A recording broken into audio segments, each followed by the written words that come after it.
Hi friends, I'm so sorry that I can't be with you tonight.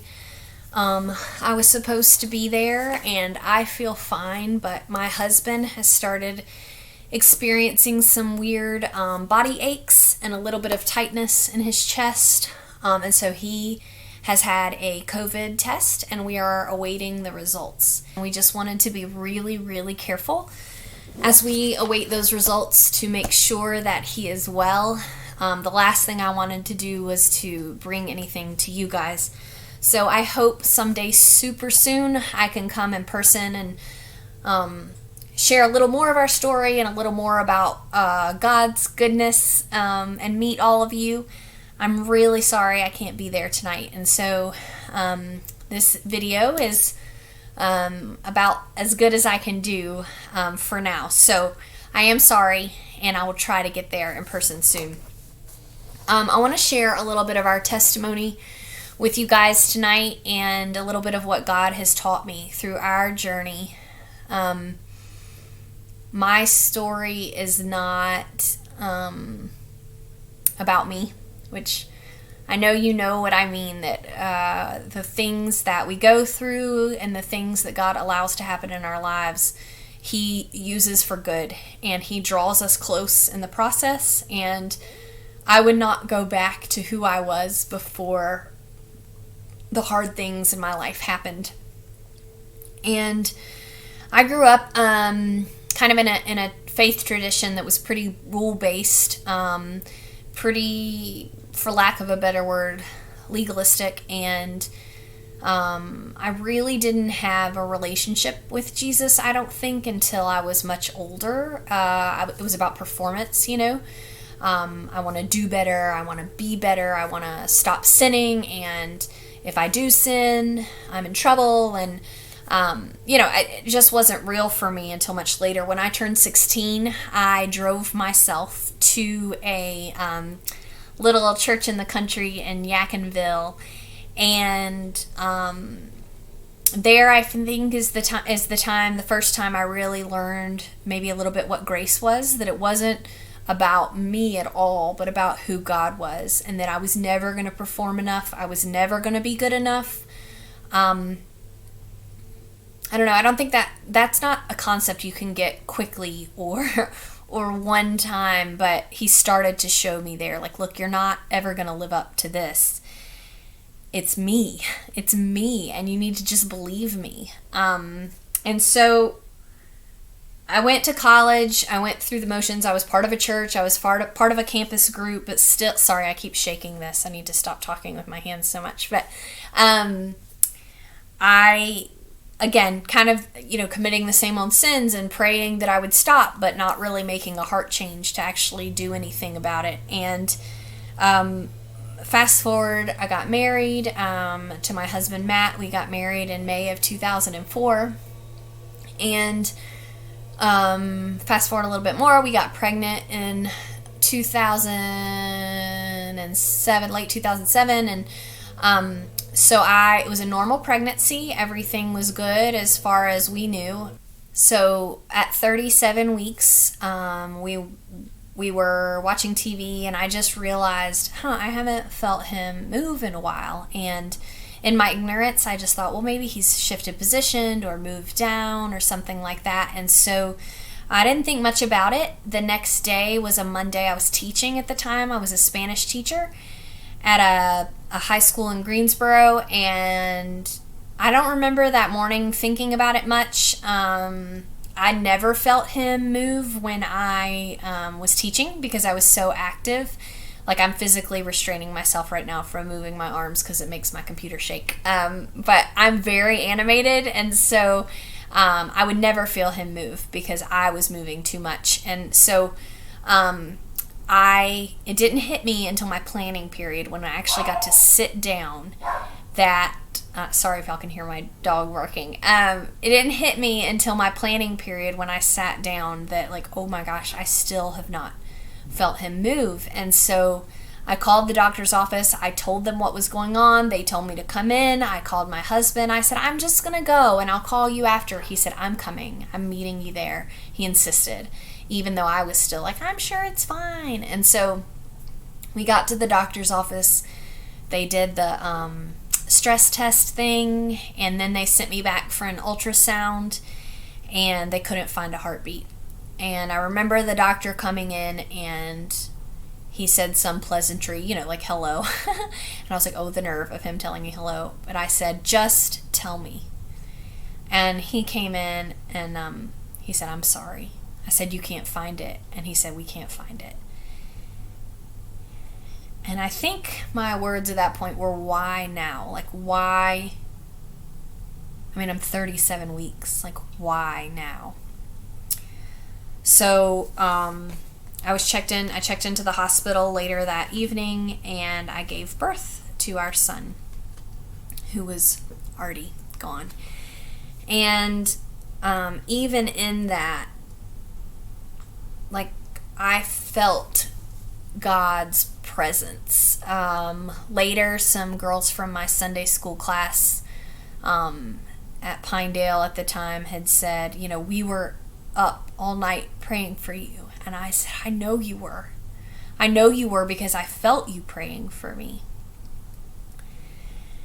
And at his funeral a few days later, all I remember thinking was, they shouldn't make caskets that small. And I was brought so low, and it was probably the first moment in my entire life where I was completely at the end of myself. And I had nothing left, and I couldn't have been good or performed goodness or followed rules to save my own life. Like, I was spent, I was exhausted, I was desperate, and I had nowhere to turn but God alone. And I think, when these tragedies happen in our lives, and I know I'm not the only one, and my tragedy is just one example of crushed dreams and heartache and hurt. But, in these situations, people either turn, to God or away from God. And I've always said, I don't know how people get through things like this without God. And I'm so grateful that I was able to turn toward Him, by His grace alone, able to turn toward Him, because it's the only thing that got me through it. And, that's when God started really becoming real to me. What could I do, but cry out to Him? And fast forward 3 weeks, it was my due date. So that Saturday in May was going to be my due date. And then the next Sunday, the following day, was going to be Mother's Day. And I thought, how in the world am I going to get through this weekend? And so Matt and I went out of town, and just to get away, so I didn't have to be at home. And when we got back in town, my mom called and she said, I have a Mother's Day present for you I want to bring by. And I was thinking, okay, but, what do you give a mother like me who doesn't have their child and just buried their child? And so she came over, and she had a book wrapped up. And she said, I want to tell you the story of this book. She said, we were in the scrapbooking store. My little sister at the time was into scrapbooking. And she said, Shayna was looking at stuff, and I was over by the books, and all of them were like how-to crafty books. She said, but this book was by itself on the shelf, the only one of its kind in the whole store, with all the other crafty books, this book. And it's called, I know this is probably going to be backwards, but Letters to Heaven, Words of Comfort for the Grieving Soul. And she said, Patrice, I picked up this book. And she said, I just opened it to a page. She said, I was just kind of flipping through it. And it landed here. And she had marked the place for me. And she said, read that. So I'm going to read it to you guys. It says, the poem's called Holding Gabriel's Hands. Just a few days ago, we could not understand that this would not be a joyful day of holding our new baby's hand. All of the preparation and joyous days of waiting for Gabriel to join us were supposed to end with celebrating.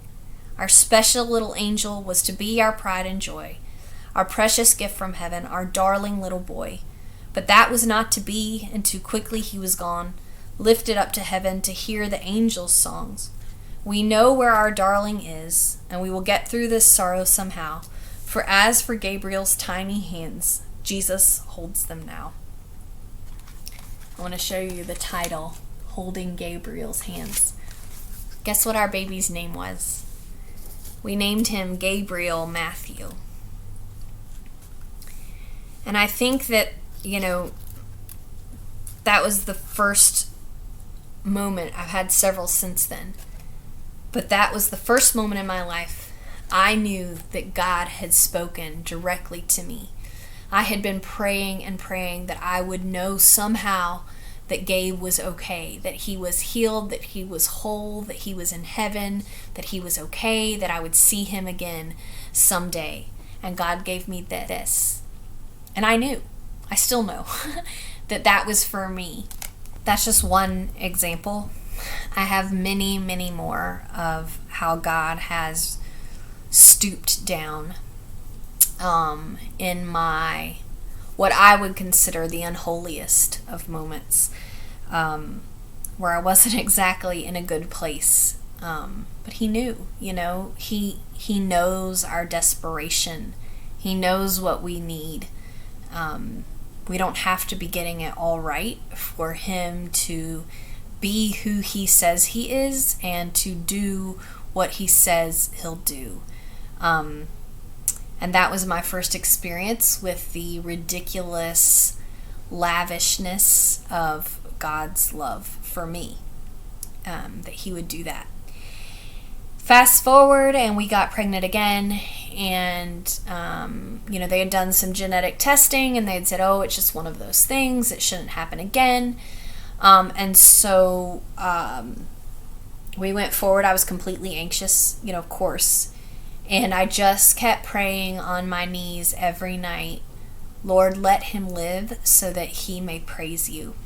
I don't exactly know where that prayer came from. I don't know if I read it somewhere or saw it somewhere, but every night that was my prayer. Lord, let him live so that he may praise you.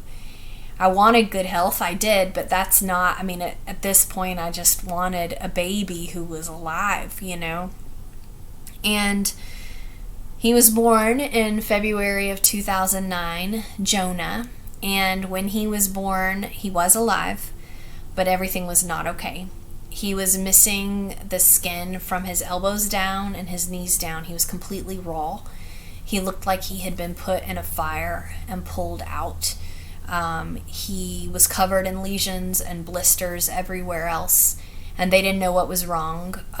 They immediately took him to the NICU, first at Forsyth, and then transferred him to Baptist. But an older doctor said, look, I'm 99% sure that it's this thing called Epidermolysis bullosa. And biopsies would later confirm that. But what EB is, it means that Jonah's skin is fragile. They call it the butterfly disease, or call the children butterfly children, because their skin is as fragile as butterfly wings. So you and I, our skin is attached, it's anchored down.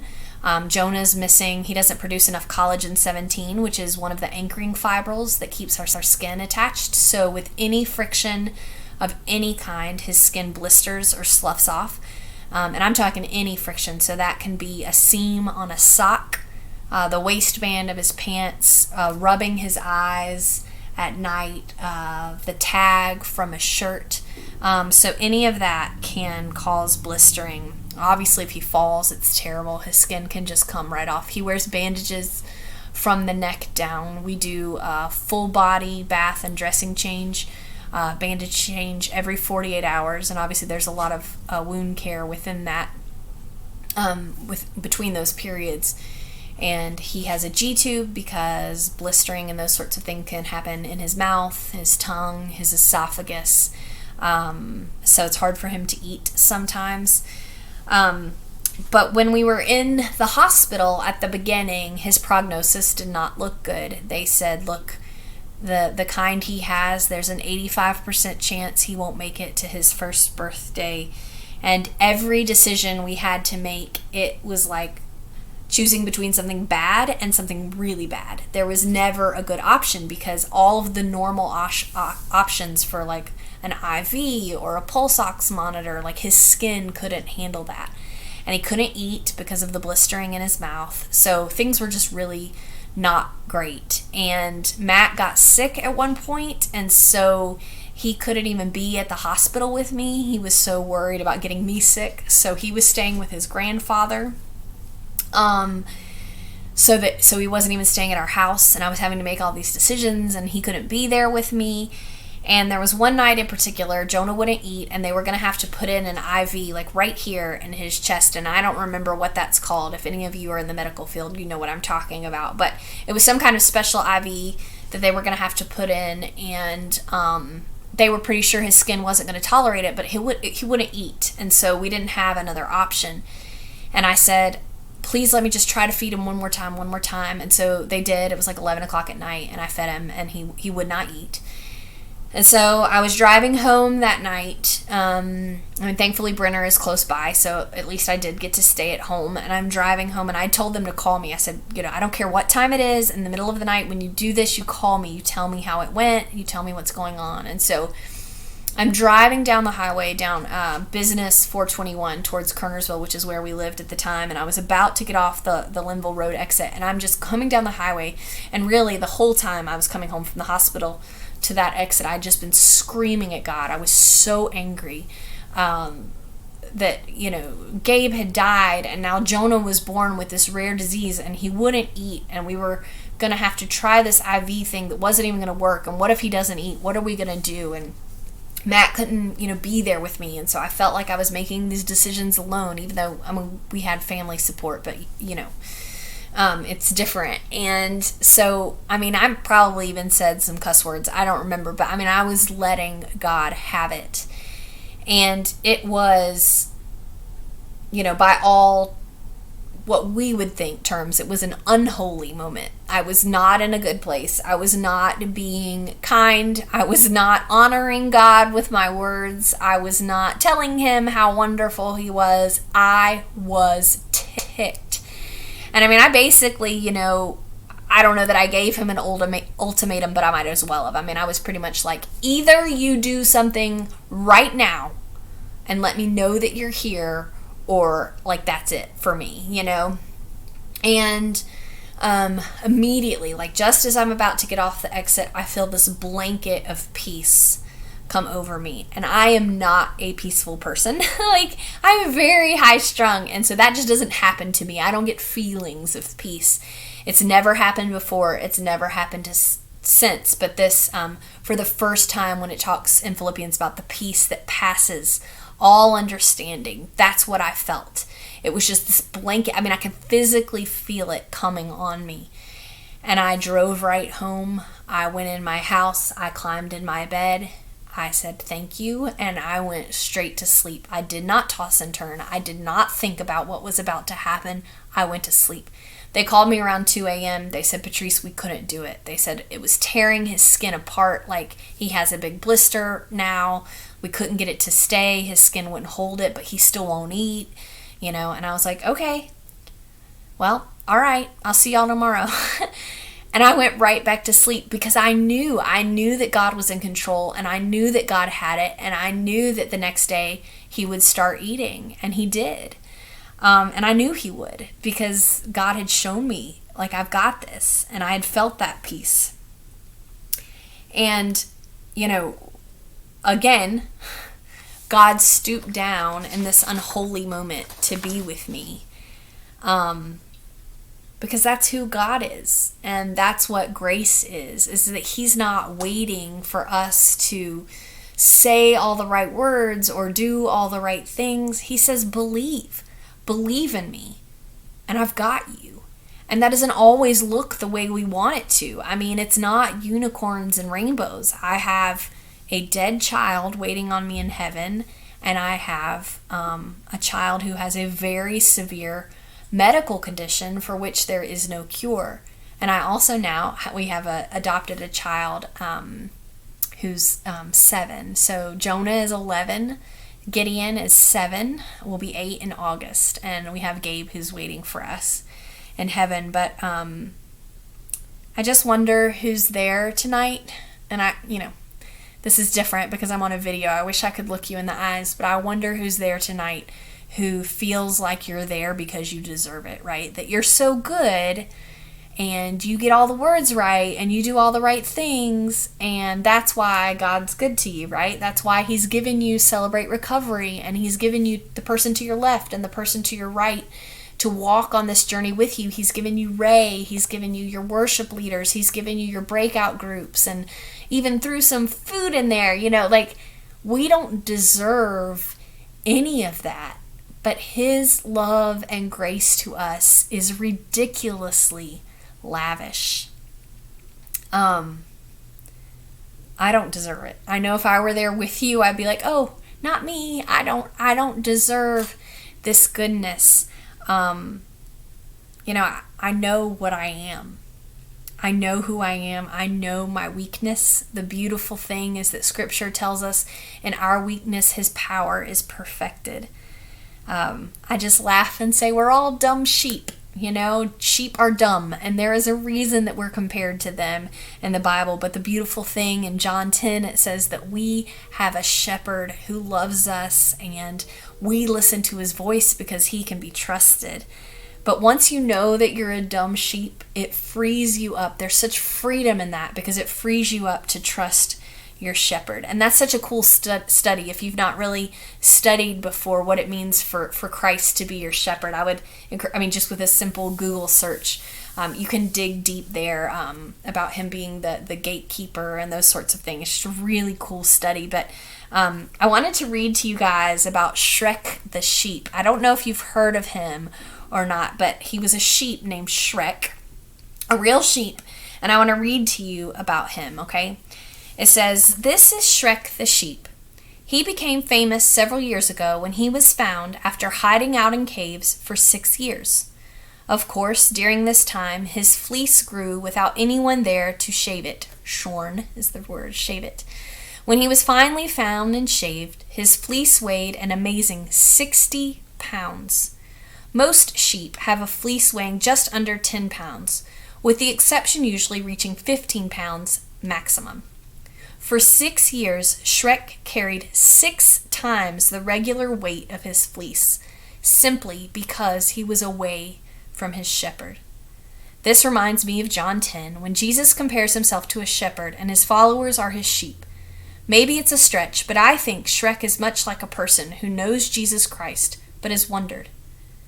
If we avoid Christ's constant refining of our character, we're going to accumulate extra weight in this world.